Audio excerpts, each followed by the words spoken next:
Hello explorers, welcome back to another informative video and thanks for watching. As you all know, it's always a pleasure presenting to you some interesting but lesser known facts about the beautiful countries on the African continent. In this video, we're excited to present to you some lesser but known facts about the country of Sierra Leone. Officially the Republic of Sierra Leone, informally Ceylon, it's a country on the southwest coast of West Africa. It is bordered by Liberia to the southeast and Guinea to the northeast. Sierra Leone has a tropical climate with a diverse environment ranging from savanna to rainforests, and a total area of 71,740 square kilometers, and a population of 7.9 million people. The capital and largest city is Freetown. 16 ethnic groups inhabit Sierra Leone, each with its own language and customs. The two largest and most influential are the Temne and Mende. The Temne are predominantly found in the northwest of the country and the Mende in the southeast, comprising a small minority. About 2% of the Creole people were descendants of free African American and West Indian slaves. Used in schools and government administration, Creole, an English-based Creole, is the most widely spoken language across Sierra Leone. Spoken by 98% of the population, Creole unites all the ethnic groups in the country, especially in their trade and social interaction. If you're new here, welcome. Be sure to subscribe and turn on notifications so you don't miss any of our daily uploads. Sierra Leone is a Muslim majority country, 77%, with an influential Christian minority of 22%, and is regarded as one of the most religious tolerant countries in the world. Muslims and Christians collaborate and interact with each other very peacefully, and religious violence is very rare.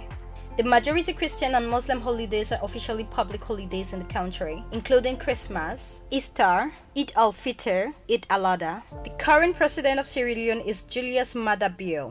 Its currency is the leone. So without any further ado, here are 10 things you probably didn't know about Sierra Leone. Number 1. The national symbol of freedom is a tree. The cotton tree is a historic symbol in Freetown, the capital of Sierra Leone. According to tradition, former African American slaves landed on the shoreline and walked up to this giant tree and held a Thanksgiving service, praying and singing hymns to thank God for their deliverance to this free land. They settled here, the site of modern Freetown. The palm tree and the rice grain are also the national symbol par excellence. Immortalized in currency, song, and folklore, and valued for their central and staple contribution to everyday life. Different species of palms contribute to cooking oil, thatch roof, fermented wine, soap, fruits, and nuts. Number 2. The British sent free slaves here. Freetown is so named for a reason. Land bought from local Temne chiefs in the late 18th century became the home for resettled free slaves from Britain and North America, and of free captives taken off sea slave ships on the Atlantic after Britain passed the 1807 Abolition of the Slave Trade Act. The island was the final point of departure for many West Africans who have been sold into slavery across the Americas. In 1787, the British sent 400 former slaves to settle in modern-day Freetown. Most of the settlers died though. Then in 1792, the British sent 1,200 former slaves living in Nova Scotia, Canada, to settle in Sierra Leone. In 1808, after the abolition of the British slave trade, the British sent more freed slaves to Sierra Leone after liberating them from illegal slave ships. Today, Sierra Leone is made up of descendants of these early settlers and the indigenous tribe of the Mende and Temne people. Number 3. Their history is built into a church. The pews and rafter in St. John's Maroon Church are recycled pieces of history, made from a ship that brought free Jamaican slaves from Nova Scotia, Canada. The church was built in 1820, making it one of Freetown's oldest churches. It still stands there as a reminder of their past and a beacon of hope to the length they have come despite all. Number 4.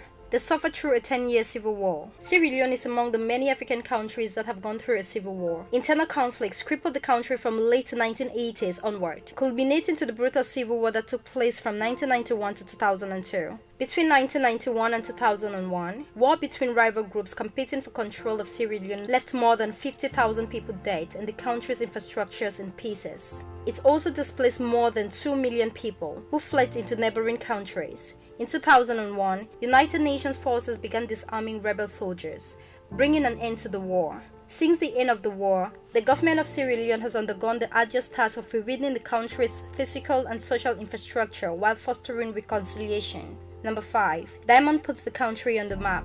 Although most of the population is engaged in subsistence agriculture, Sierra Leone is also a mining center. Its land yields diamonds, gold, bauxite. This country is one of the top 10 diamond producing nations in the world, earning a lot of foreign currency from minerals. Unfortunately, the diamond industry has also been a great source of conflict and pain in Sierra Leone. On February 14, 1972, the country made headlines when the world's third largest gem-quality diamond called the Star of Sierra Leone was discovered in Kyoto. Sierra Leone is famous for blood diamonds that were mined and sold during 10-year civil war to raise money for weapons. Number 6. Sierra Leoneans love their radios. Because so many people in Sierra Leone do not know how to read, radios are very popular. About 85% of the people have access to radio, and about 72% listen to the radio daily.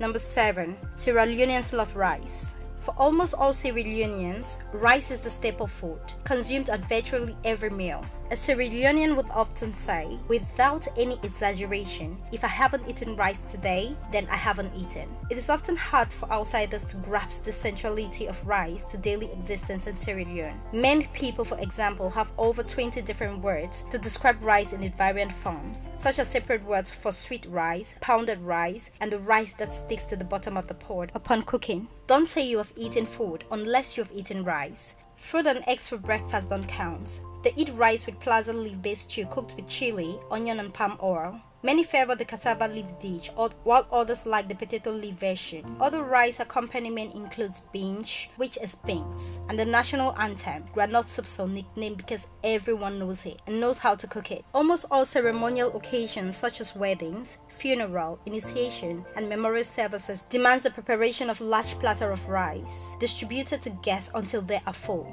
Number 8.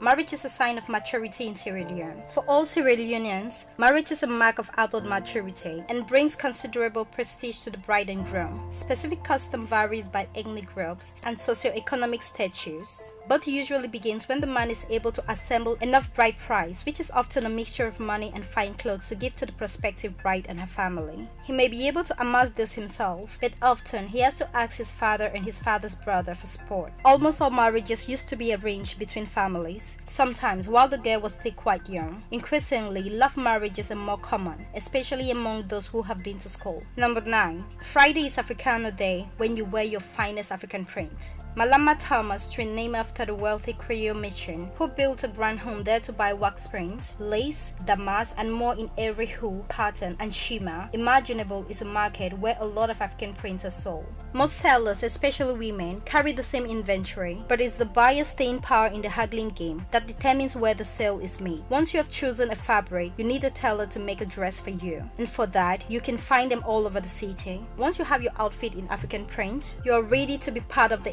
crowd on what is known as Africanas Friday, when almost everyone wears their finest African trait to work or to mosque. It is such a beautiful sight to behold, as all those fabrics in the glory of all its colors are seen in town. Number 10. Sierra Leone has the largest natural harbor in Africa. The country owes its name to the 15th century Portuguese explorer Pedro da Sintra, the first European to sight and map Freetown Harbor. The original Portuguese name Sierra Leone, Lion's Mountain, referred to a range of hills that surrounds the harbor. The capital Freetown commands one of the world's largest natural harbors, and it's also the largest natural harbor on the African continent. It is capable of receiving ocean-going vessels of all kinds. Port of Freetown, Sierra Leone has modernized its port facilities and made it one of the best on the African continent, and has long played an important economic role in the country. Since the end of the war, the government of Sierra Leone has undergone the arduous task of rebuilding the country back to its feet. So there you have it, explorers. Those were the top things you probably didn't know about Sierra Leone. We hope you learned a thing or two about the beautiful nation, Sierra Leone. Thanks for watching this video, and as usual, you can add more interesting facts about Sierra Leone that were not mentioned in this video, and the best comment will be pinned. Also, if you did enjoy the video, do well to give it a thumbs up, and do not forget to subscribe and share with your friends.